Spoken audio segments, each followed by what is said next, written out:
So, guys, the La Liga season is finally over. Well, technically, it's not over because there are 2 games remaining, but we all know who the champions are. We knew from like what 10 games ago who the champions were, so it's not really a surprise now. But yeah, it has been an incredible season. Thinking about all that has happened.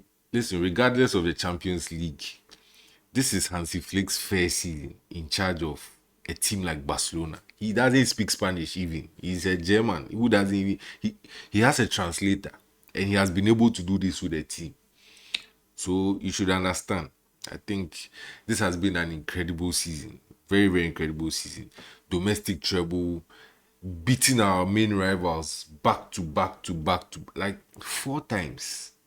Copa del Rey, Super Cup, back to back in La Liga. It has is Pep. Well, I saw the stats somewhere. They said it was Pep Guardiola was the I think he's the first and the only manager to ever do that, to win his first 4 classicos or something. So that's a great achievement. Like, listen, the Champions League was heartbreaking, but I know Hansi Flick is definitely going to win the Champions League with Barca.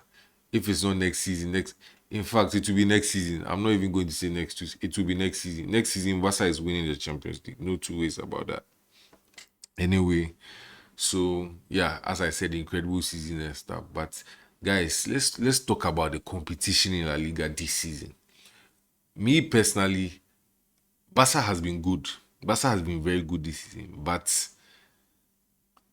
I think another reason why Barca looked so good was how bad the competition was. It was so bad from Real Madrid. Like I've never seen a Real Madrid side this bad. If I'm being honest, since I started watching football, listen, I'm not that old, so I can't say all time. But since I started watching football, this has been the worst Real Madrid team I've seen play, because they were complaining about referees. They were playing like rubbish, scoring penalties, almost all their crucial wins, penalties, cheating Atletico Madrid in the Champions League with that slip, double touch thing. Like it was scandal after scandal after scandal this season for Real Madrid, and still they couldn't even give Barcelona competition even to the final day. It made Barcelona look so good. Even though I'm happy, of course, I'm a Barcelona fan. I'm happy that we've looked so good this season. It's been bad because listen, earlier Real Madrid teams will give you a competition to the final day. To the final day, we always anybody who watches La Liga or has watched La Liga in the past 20 years, you know that the league always went down to the final day. But I mean, there are 2 games and everybody knows who is the like. Why are we in the Bundesliga or something? Anyway, and to think of it, this is the season that they claim to sign the world best player, the best player in the world. They signed the world best player, and this is what he brings. This is what the world best player brings to your club. Anyway, we are not here to talk about Real Madrid. I'm here to like celebrate Barcelona's win. So yeah, currently Barcelona has the best player in the world in Yamal. Nobody can dispute that. Every pundit I've seen says he's actually the best player. He's 17 years and he's the. Just look at the goal he scored. Just look at what a beauty. How many 30-year-olds can do that? The guy is 17, bro. 17 doing all this kind of. Listen, this guy is going places. The only prayer for me about Yamal is injuries. I hope he doesn't get injured, but I don't think he's an injury prone player, honestly. Watching him play and stuff, I don't think he's that. I pray he has that messy kind of thing where he doesn't get hit too often, that kind of thing. Anyway, so yeah, as I said, it's been a wonderful season and all. So season is already over. So as a Barca fan, I'm looking forward to next season already. No other tournaments first. We are not in the Club World Cup. They cheated us. We are not there. But we watch Inter Miami at least. So yeah, we are looking forward to next season. and next season's competitions. And guys, we have to talk about reinforcements as a club. Barcelona, we have to really talk about the reinforcement. I saw in an article somewhere where they said is it Hansi Flick and like Hansi Flick had a conversation with Deco, and then they spoke about getting a new center back and a new full back in another position. I don't quite remember, but I think they want a new left back. So in terms of the left back, I think that is the most important position for us to look for a replacement now, because Gerard Martin is not good enough. Listen, he has done his part, but the guy is not. He's nowhere close to Barca levels. He's nowhere close. Why? I even listen. Initially, I thought the guy played for the Barca academy. He was never in the Barca academy. They signed him from like a Catalan club. I think that's how come I thought he was. They signed him from one of the clubs in Barcelona. I'm like, which scout told you that Gerard Martin was a good player? He's an average player who can play for an average team.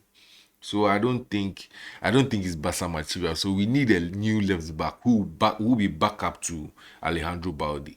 So that's what I think. In terms of centre backs, Araujo should be nowhere starting. He shouldn't be even the second centre back, second string. Like he should be like at least third. So we should have Pau Kubasi and Inigo Martinez starting.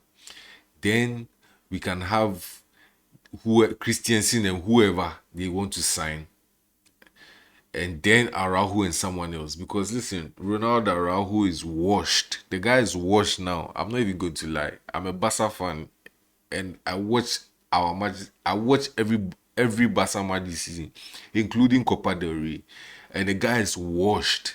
You see, he's gone. His legs are gone. I don't know if he's down to the injuries or what exactly, but he's gone. His legs are gone.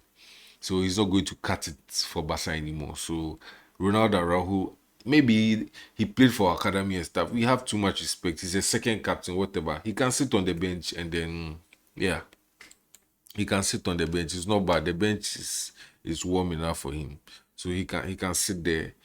And I said I don't remember the last position that they spoke about replacing or working on, but for me, I think the last position, this is a personal, this is not what I saw in the article, but personally, I think the last position should be center forward.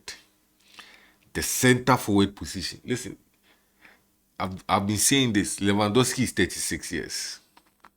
See, the guy, what, 35, 36, whatever. He can't do it anymore. He doesn't have the legs. The guy doesn't have the legs anymore to play. The quality is there. You can see he can still finish and stuff. But we need someone with legs. We need runners. We need people who can press.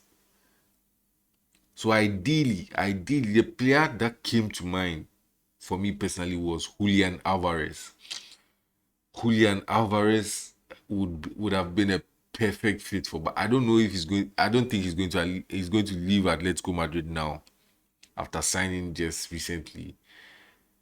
But I think Barca should have gone. He would have been a perfect fit because he presses. He's young. He's Spanish. He's like he speaks Spanish.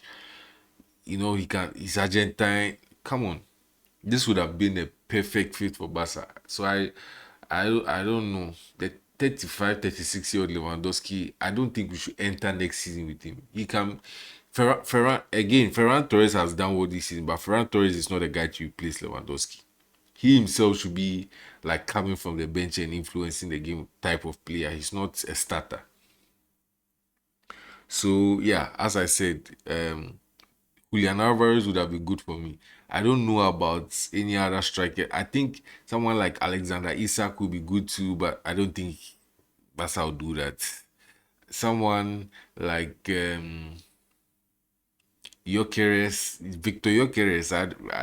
Listen, I don't trust the Portuguese strikers again after seeing what happened with Darwin Nunes in Liverpool. So I don't really trust them that much. But yeah.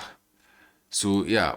So right now, personally, my choice will be between Julian Alvarez and a fairy tale choice like Haaland. I don't know if it's possible for us to get Haaland. Like, I don't think Barca have the finances for the boy, but if Barca could get him, it would have been good. We need someone who is young, who can, who can be with the squad at the squad's level, at least 25 and below, nothing more than 25 for the center forward. Maybe the center back, you can get an older one, whatever. Inigo is 35, 33 or whatever. So, and he's still playing fine. So, I don't have a problem with that. But yeah, basically that's it. So looking for him to like the reinforcements have to really come in.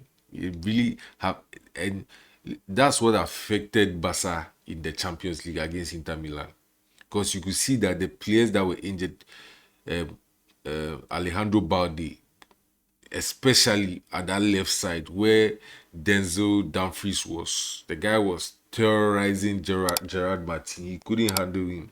He couldn't handle him. Even the equalizer and everything. Just look at what happened. So yeah, that's what Barca needs, the reinforcement. And then yeah, let's see what happens. Let's see what happens. I hope.